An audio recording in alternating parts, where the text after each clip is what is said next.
So continuing with the story, the crew were rehearsing, the song was selected, everything was in place, and on the day, on Holi, we had a set of crew perform to Balam Pichkari on a bunch of flights, on a few flights.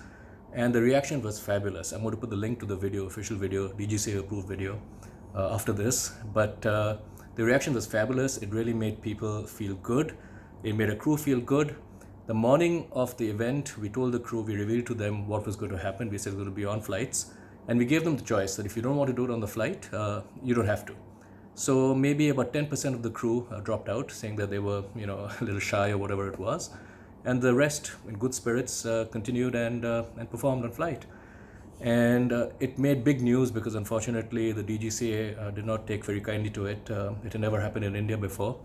So we got a show cause notice, and that became headline news for several days in a row. My mother called me up after a couple of days asking if I still had a job, and I still did, fortunately. And we managed to navigate through that. Eventually we explained to the DGCA, they asked for some documents. We told them that it was supplementary crew, which it was. It wasn't the actual operating crew who were performing. Contrary to common rumor and belief, there was no pilot performing.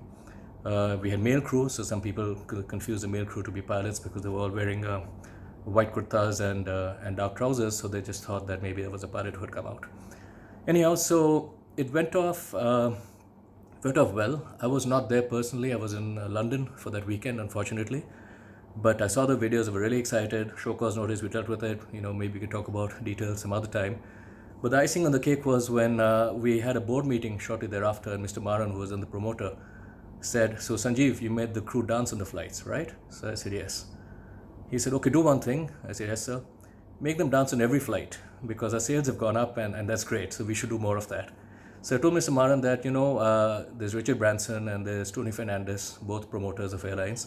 And they have in the past worn female cabin crew uniforms in order to drum up publicity. So he said, I know where you're going. I'm not going to do that. I'm not that kind of a promoter. I want to make you wear the female cabin crew uniform and perform next time. Fortunately, we forgot all about that. That never happened. But the stories remain and the memories are fabulous. Hope you enjoyed it, and take care and see you tomorrow. Bye.